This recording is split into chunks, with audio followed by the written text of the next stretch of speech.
Why eating more steak at Texas Roadhouse might actually make you thinner. You've been told your entire life that losing weight is about eating less.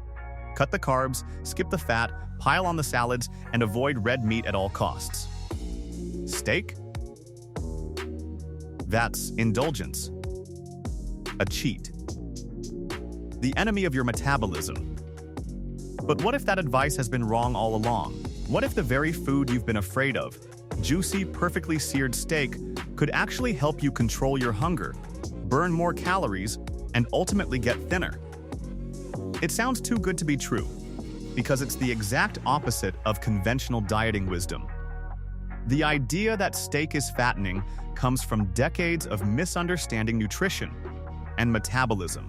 But modern research on protein, satiety, and the body's thermic response shows that steak is not only safe in moderation, it can be a tool to outsmart your own appetite. This video will walk you through the science behind protein, the metabolic math that turns steak into a fat-burning ally, and practical strategies for ordering in a way that satisfies your cravings while supporting weight loss. By the end, you'll see your steak dinner not as a guilty indulgence, but as a metabolic advantage, one that works with your biology, not against it. The setup.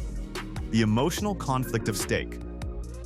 Picture yourself walking into Texas Roadhouse. The smell hits you first. Freshly baked rolls, sizzling butter, the savory aroma of meat on the grill. A bucket of peanuts sits on the table, a subtle tease as you contemplate your next move. For anyone trying to lose weight, it's an emotional minefield. Your eyes are drawn to the menu, and there it is, a perfectly cooked steak, glistening and inviting. You want it, but diet rules whisper in your ear. Red meat is bad. Stick to salad. This is the conflict everyone on a diet knows, the tug of war between desire and discipline. You want to enjoy your food, but you've been conditioned to feel guilt for indulging. Meanwhile, your friends order steak without a second thought, savoring every bite. You cling to your chicken salad, feeling virtuous but secretly unsatisfied. That hunger gnaws at you an hour later, and suddenly the salad feels like a punishment rather than a meal. Here's the revelation. This internal conflict isn't just psychological, it's biological. Your body doesn't measure satisfaction by calories alone. It measures the protein it receives. That steak, packed with protein, triggers a cascade of hormonal signals that stop hunger and support metabolism. The guilt you feel? Entirely misplaced. By avoiding the steak, you may actually be sabotaging your ability to feel full, stabilize blood sugar, and optimize fat burning. Understanding this conflict is the first step to turning indulgence into strategy. The villain, the lie that made you fear steak. The fear of fat, and by extension steak, didn't originate in your grandmother's kitchen. It was born in the mid-20th century with the work of Ancel Keys, whose 7-country study suggested a link between saturated fat intake, cholesterol, and heart disease. Keys's research created the diet heart hypothesis, which was then translated into public policy through the McGovern Report. Americans were told to reduce fat and increase carbohydrate consumption. Suddenly, fat was public enemy number one. The consequences were dramatic. Food manufacturers raced to create low-fat products, but in order to maintain flavor, they loaded them with sugar and refined carbohydrates. What was intended to protect public health did the opposite. Obesity and diabetes rates soared as Americans dutifully swapped fats for carbs. The modern diet culture, with its fear of steak and indulgent foods, is a direct product of this flawed research trajectory. The irony is palpable. In avoiding fat, we consumed more sugar than ever, and now face an epidemic of insulin spikes, cravings, and fat storage. The lesson is clear: fat, and particularly protein-rich fat like steak, is not inherently harmful. The real villain was misinformation, reinforced over decades, shaping generations of eating habits. By understanding the history of dietary guidelines, you can reclaim the foods that your body actually craves and needs, starting with steak. The satiety secret. How protein kills hunger. Why does a steak dinner leave you satisfied for hours, while a plate of pasta barely carries you through the afternoon? The answer is biochemical.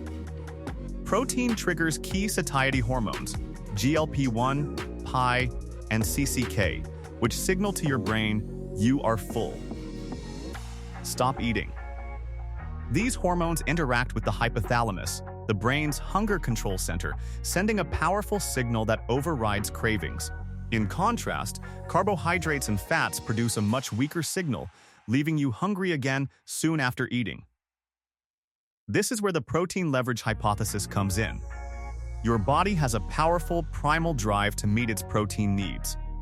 When protein intake is insufficient, hunger persists, regardless of how many calories you consume. That explains why you can eat a bag of chips or a plate of rice and still feel ravenous. Your body is biologically programmed to seek protein, not calories.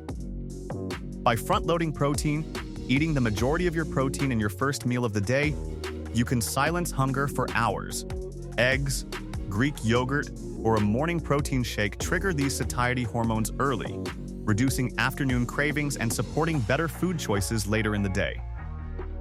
Eating steak isn't indulgence, it's a precise way to satisfy your body's fundamental nutritional requirement while reducing overall calorie intake. The metabolic math. The hidden calorie burn. Beyond satiety, protein offers a metabolic edge. The thermic effect of food is the energy your body spends digesting and processing nutrients. For carbohydrates, TEF burns roughly 5–10% of calories consumed. For fats, just 0–3%. Protein, however, requires 20–30% of its calories just for digestion. That means a 600-calorie steak doesn't add 600 calories to your body. Your metabolism consumes 120–180 of those calories during digestion. Combine this with the insulin advantage. Carbohydrate-heavy meals spike blood sugar, triggering insulin, a hormone that promotes fat storage. A steak, rich in protein and low in carbs, has minimal impact on insulin, keeping your metabolism in fat-burning mode. Pair this with strategic swaps, like replacing fries or mashed potatoes with vegetables or an extra serving of protein, and the metabolic benefit multiplies. What seems indulgent becomes a calorie-efficient, hormonally favorable choice that boosts fat loss rather than impeding it. The Texas Roadhouse menu hack. Armed with this science, here's how to apply it in practice. Most diners at Texas Roadhouse follow a familiar routine: a 6-ounce sirloin with 2 rolls and a side of mashed potatoes. Calories quickly balloon to 1,200–1,500 with a high glycemic load that spikes insulin and primes fat storage. The hack is simple, but powerful. Skip the rolls. Skip the potatoes. Take the money you saved and upgrade your steak. Opt for an 8–10-ounce filet or a double portion of sirloin. Add 1 to 2 servings of non-starchy vegetables. Your plate now maximizes protein, minimizes insulin response, and triggers TEF. You leave full, satisfied, and metabolically optimized. This is the steak and veggies rule. Prioritize protein and fiber, ignore empty carbs, and let your body do the rest. Let's recap. The fear of steak stems from outdated, flawed research. Protein is your ally, not your enemy. By front-loading protein, leveraging the thermic effect of food, and swapping carbs for vegetables or additional protein, you can control hunger, boost metabolism, and optimize fat burning. The steak and veggies rule gives you a simple, actionable framework. Protein first, fiber second, carbs optional. Weight loss isn't about deprivation, it's about intelligence. By understanding how your body responds to protein, you can make food work for you instead of against you. Next time you're at Texas Roadhouse, don't feel guilty about ordering the steak. Feel empowered. You're not cheating, you're finally eating smart.